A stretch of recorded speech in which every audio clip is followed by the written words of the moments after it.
Olá, alunos do curso ou dos cursos de licenciatura da Univesp. Vamos agora, ao longo de 4 aulas, falar da luz. Hoje, o que é luz? Se a pergunta se referir à natureza da luz, isso não é nada fácil entender, não. Não é tão fácil entender, não. Vamos discutir isso ao longo da aula de hoje, né? Ora, o nosso entendimento sobre a luz, né, ele passou por várias fases, né? Eu só gostaria de, antes de iniciar, dizer que nós vamos falar um pouco sobre a natureza da luz, fontes de luz, a questão da velocidade da luz, que é fantástica, né, muito importante na física e nas ciências, e a questão da luz solar. Uma pequena introdução, depois a gente vai falar mais sobre a luz solar no último bloco, nas últimas 4 aulas, quando a gente falar um pouquinho sobre a teoria quântica, né? Ora, o entendimento sobre o que é a luz, a natureza da luz, mudou muito com o tempo. Só no início do século passado é que a gente realmente entendeu uma coisa. É que a luz tem uma natureza dualística. Vamos falar disso depois. É por isso que é difícil, né, esse tema. Parece simples, mas não é. Ora, Newton tinha uma teoria, a teoria corpuscular. A luz seria constituída por corpúsculos. Ele chamava isso de partes mínimas da luz, porque o Newton escreveu um livro sobre óptica, que inclusive foi reimpresso pela EDUSP, né, o livro de Newton. Difícil de ler, porque é linguagem antiga, né? Agora, ao mesmo tempo, é sempre assim, né? Tem alguém sempre querendo fazer uma proposta diferente. Huygens fez uma proposta e ele foi contemporâneo de Newton. E a proposta dele é o seguinte: a luz tem uma natureza corpuscular. Ou melhor, a luz tem uma natureza ondulatória. Essa é a teoria de Huygens, em contraposição a Newton, que era um grande cientista, muito conhecido, e ninguém deu muita bola para a teoria de Huygens no início, né? Mas eis que Young, em 1814, mais ou menos, realizou uma experiência fantástica, dando razão a Huygens. Maxwell deu mais razão ainda a Huygens, porque Maxwell explicou que a luz tinha uma natureza ondulatória. Ponto, portanto, para Huygens.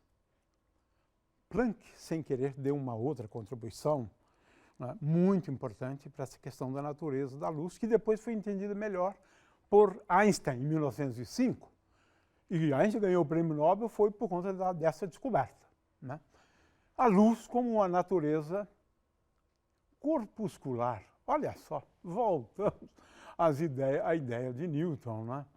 Então, estamos hoje nesse impasse. Afinal de contas, a luz tem uma natureza corpuscular ou uma natureza ondualística? As duas coisas. Caráter dual. Isso é difícil de entender, mas é assim, né?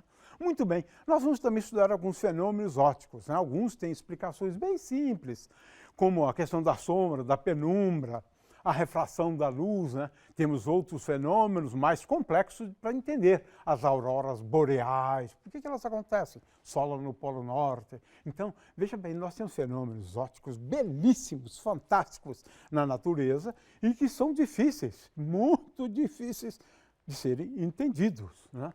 Muito bem, então temos aí fenômenos mais complexos, né? Que requerem, né, explicações mais complexas, né?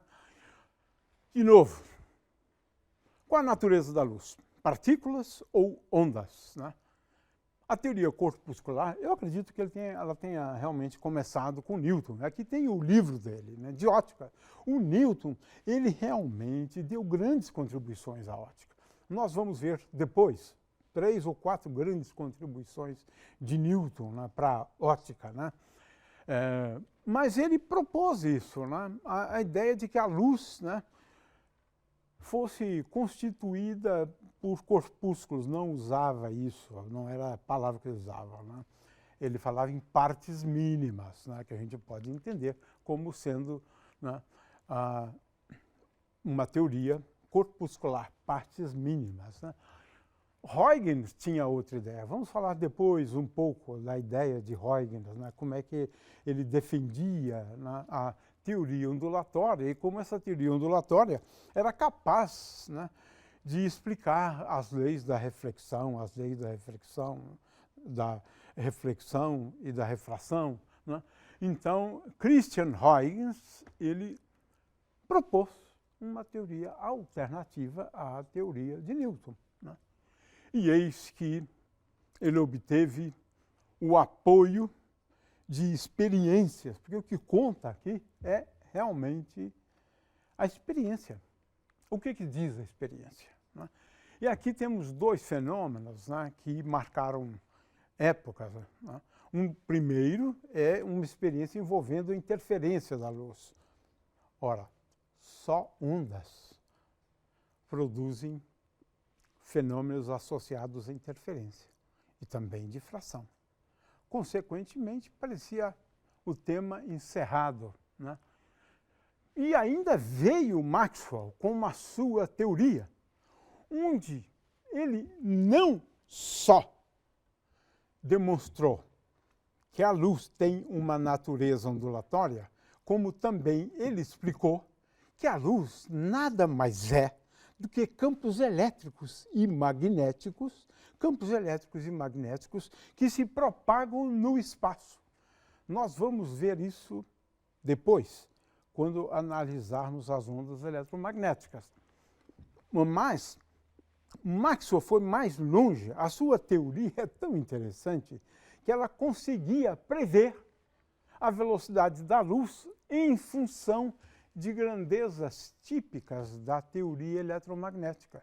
C ao quadrado, C é a velocidade da luz, sempre a gente vai usar agora, deduziu Maxwell. C ao quadrado igual a 1 sobre μ0 vezes ε0.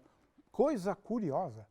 Eu associo uma grandeza física da ótica importantíssima, porque é a velocidade da luz, eu associo com propriedades eletromagnéticas do vácuo, do ε0 e μ0, são a permeabilidade do vácuo, né? Fantástica a teoria de Maxwell. E ele logo desconfiou que ele não só comprovava a teoria ondulatória da luz, mas também explicava que ondas são essas.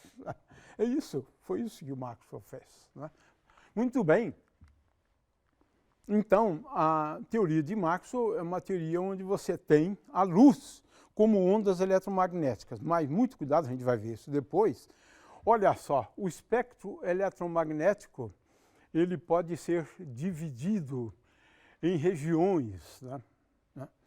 E ondas de várias naturezas, a gente vai estudar depois, ondas de rádio, raios gama e assim por diante, raio-x, né? Mas veja só, nós somos capazes de detectar só uma pequena faixa do espectro eletromagnético. Vamos estudar depois essa questão do espectro eletromagnético. Agora, lá por 1900, tínhamos um efeito, conhecido como efeito fotoelétrico, e que, para explicá-lo, Einstein recorreu a essa teoria corpuscular da luz. É isto. De forma que, depois, tivemos o efeito Compton, que veio, basicamente, a ser explicado também com base na teoria corpuscular da luz, né? Ora, Einstein ganhou o prêmio Nobel por essa proposta, né? Teoria corpuscular da luz.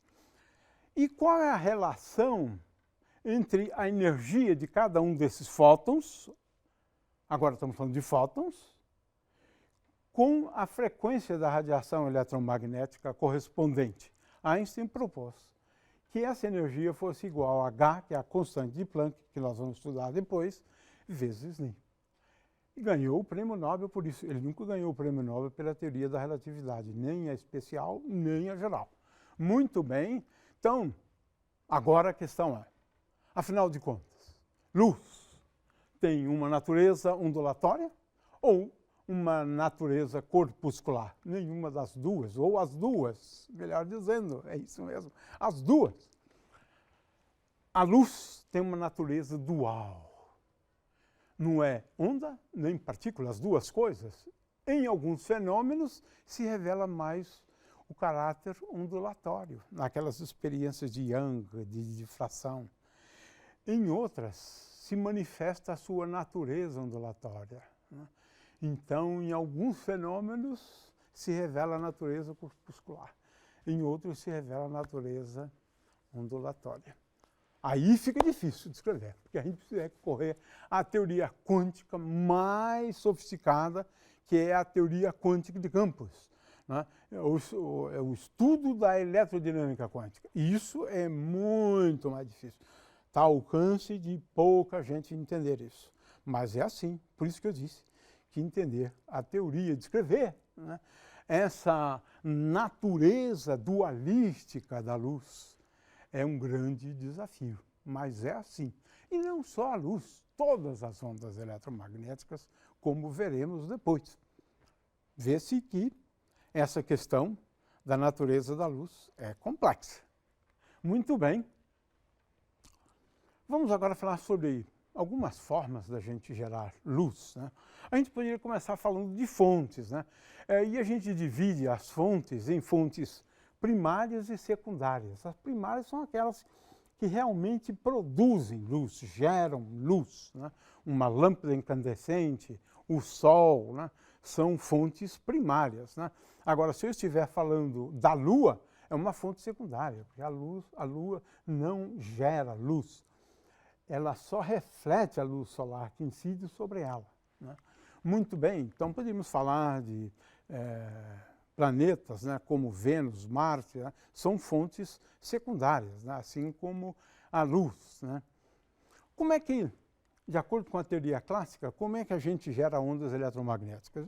Em princípio pode ser luz também, mas ondas eletromagnéticas, de uma maneira geral, elas são geradas, né, quando eu tenho uma partícula acelerada. Quando ela está acelerada, ela emite fótons, grande quantidade de fótons. A gente diz que elas geram campos, né, quando estão aceleradas, campos elétricos e magnéticos. Então, partículas aceleradas podem produzir luz, né? É claro que partículas aceleradas sempre produzem ondas eletromagnéticas, né? Muito bem, então esse é um primeiro mecanismo. Há um segundo mecanismo que se chama de emissão espontânea, né? Nós veremos que na teoria quântica, né, nós temos elétrons girando em torno de determinadas órbitas, numa linguagem clássica, na verdade, né? Mas isso é importante. Ora, só em alguns... E de vez em quando, o elétron pode fazer a transição de um nível para um nível de energia mais baixo. Ao fazê-lo, ele emite fótons. Pronto. Então, ele pode emitir, por exemplo, ondas eletromagnéticas dentro do espectro visível, né, da luz. Por exemplo, aqui tem o espectro de átomo de hidrogênio, né? Ele emite luz só para determinadas frequências, né? Tem um espectro discreto, mas esse é um mecanismo de geração de ondas eletromagnéticas e luz. É a emissão espontânea. O átomo está num estado excitado e, repentinamente, ele faz a transição para um nível de energia mais baixo. Por exemplo, um átomo no seu estado fundamental. Então, ao fazer essa transição, ele vai criar um fóton. A cada transição é um fóton, né? Um fóton cuja energia é igual à diferença de energia entre esses dois estados, né? Muito bem. Mas, no cotidiano, a gente pode fazer uso também de fontes térmicas. O que significa isso? Um objeto aquecido, né, ele emite luz, né? Ele sempre emite radiação eletromagnética, mas ele emite luz. Eu tenho aqui um exemplo à direita. Quando a gente aquece uma barra de ferro, essa barra começa a ficar bem avermelhada, mas um vermelho intenso, e depois ele vai mudando de cor à medida que a temperatura aumenta, à medida que ele vai sendo aquecido. O entendimento da geração de luz com base em fontes térmicas foi uma realização de Planck. Vamos entender isto depois, né? Mas o que o Planck conseguiu explicar é o seguinte: a intensidade da radiação eletromagnética, essa intensidade, como função, aqui está do comprimento de onda, mas eu também posso colocar a intensidade versus a frequência, né? Nós vamos verificar que a intensidade passa por um valor máximo. Veja que em verde passa por um valor máximo, no vermelho passa por um valor máximo, e veja no caso do azul, né? Para uma fonte a 5.000 graus Kelvin, por exemplo, né? Também passa por um valor, por uma intensidade máxima associada a um determinado comprimento de onda ou da frequência. Essa é uma das principais características, né, desse tipo de radiação, conhecido como radiação de corpo negro. Radiação de corpo negro é qualquer objeto que esteja a uma determinada temperatura, ele vai emitir radiação com essas características, né? A primeira é passar por um máximo, ter uma frequência associada a esse valor do máximo, e é claro que ele vai emitir luz quando a frequência associada ao máximo estiver dentro do espectro eletromagnético na região do visível, né? Muito bem. Claro que podemos ter fontes também não térmicas, como essas lâmpadas de neon. Aqui a ideia é sempre passar uma corrente elétrica, muitas vezes é conhecido como raios catódicos, né? Mas uma corrente elétrica que excita os átomos, né? Os átomos agora vão ter os seus elétrons em órbitas com energias cada vez maiores, e depois de algum tempo eles voltam, e essa transição para os níveis de energia mais baixos são capazes de gerar ondas eletromagnéticas, no caso luz. De forma que agora você não precisa ter um material a altas temperaturas, como o Sol, 6.000 graus Kelvin, né? Ele pode ser uma fonte não térmica, né? E temos aí outras fontes não térmicas, bioluminescência, fosforescência, e ultimamente as lâmpadas LED, né? Muito bem, vamos agora falar sobre um tema belíssimo, belíssimo. É a questão da velocidade da luz, né? Galileu já suspeitava que a gente precisaria fazer algum tipo de experiência, né, para a gente determinar a velocidade da luz. Ele até acreditava que fosse possível que a velocidade da luz fosse finita. Propus uma experiência que não poderia dar certo naquela época, né? Muito bem.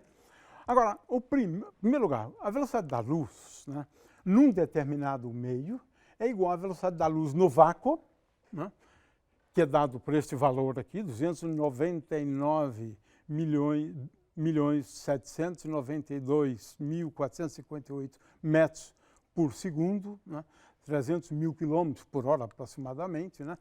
O fato é que esse é o valor da velocidade da luz no vácuo, né, dividido pelo índice de refração. Índice de refração é um conceito importante no meio material, né?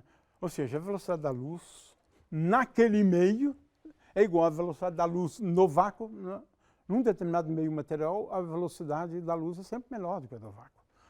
Dividido, então, V é igual a C dividido por N. O fato é que a luz demora cerca de 8 minutos para viajar do Sol até a Terra. Muito bem.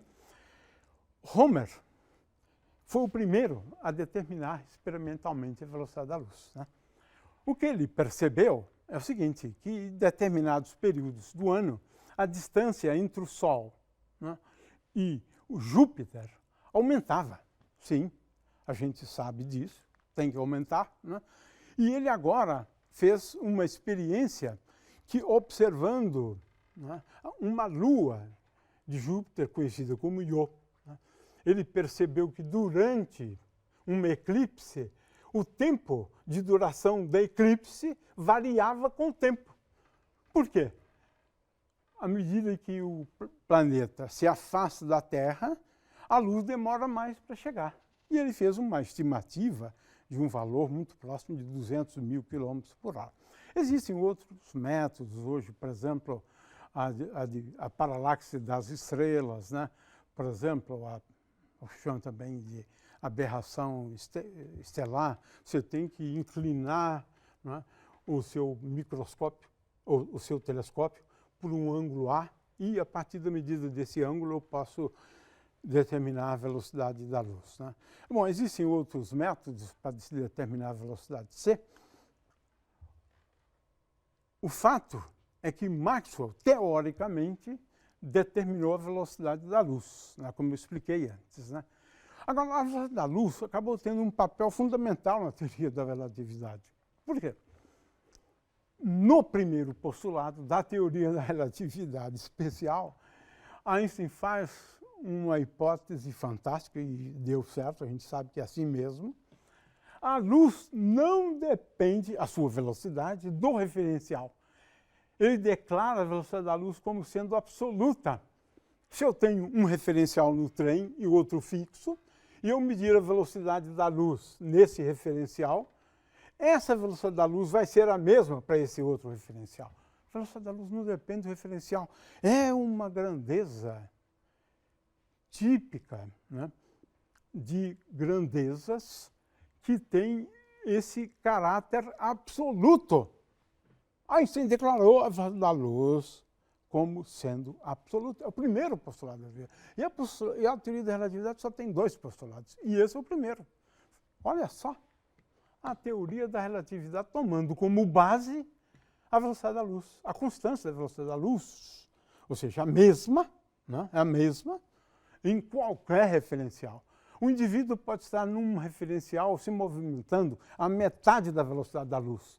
Ainda assim, a velocidade que eu vou perceber aqui é a mesma, independentemente da velocidade, né, do indivíduo no qual nós temos uma fonte de luz.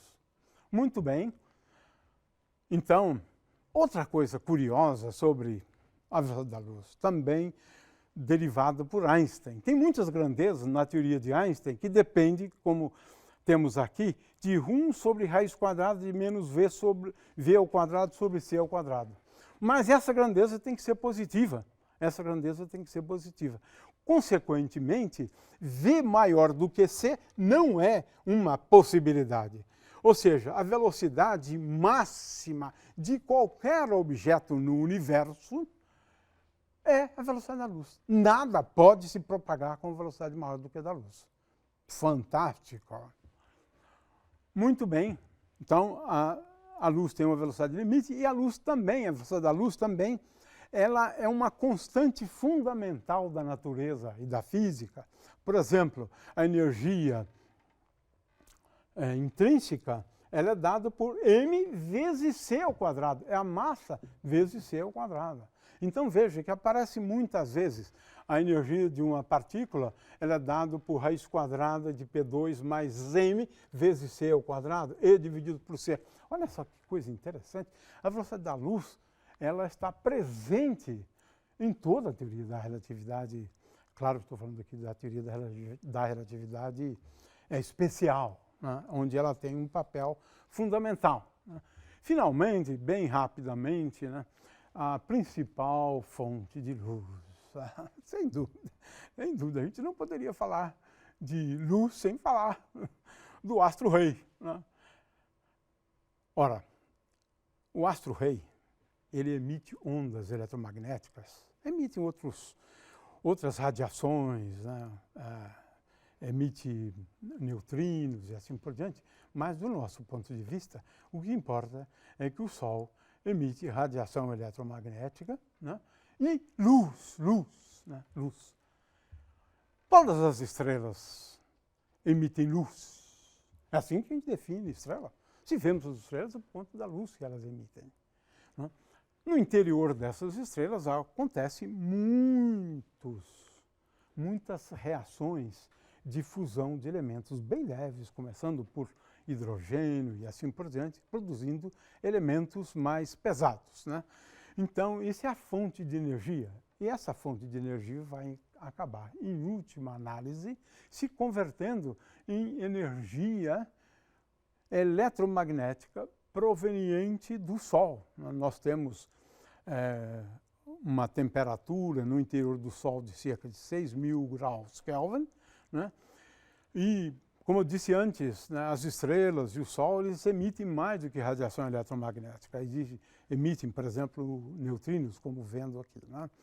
Muito bem. Mas o fato é o seguinte. Em primeiro lugar, a luz, o Sol se nos apresenta como sendo quase branco, ligeiramente amarelado, né? Isso por quê? O Sol está a uma temperatura de 6.000 graus Kelvin. Nessas circunstâncias, a frequência associada ao máximo da intensidade, veja aqui eu tenho máximo da intensidade, no caso, né, dessa estrela, digamos, de 2.500 graus, ela já foge um pouco, né, dessa região aqui, né? Ou seja, essa estrela vai se nos apresentar com uma cor mais avermelhada, um tipo de gigante vermelha. Estrelas, por outro lado, que estão a uma temperatura muito alta, elas vão tender a ter essa cor aqui azulada, né? Agora, o Sol, ele tem esta cor porque é uma combinação, é uma soma das várias frequências, né, associadas às ondas eletromagnéticas provenientes do Sol. O fato que eu falei aqui muito rapidamente, nós vamos estudar isso ainda 2 outras vezes, quando falarmos de ondas eletromagnéticas e quando falarmos da teoria quântica. O fato é que essa questão da radiação eletromagnética proveniente do Sol, a questão da luz solar, só foi elucidada no ano de 1900, com o trabalho famoso de Planck. E, a partir daquele trabalho, é que nós podemos, e vamos discutir isso mais de uma vez, para a gente entender um pouco melhor a luz solar.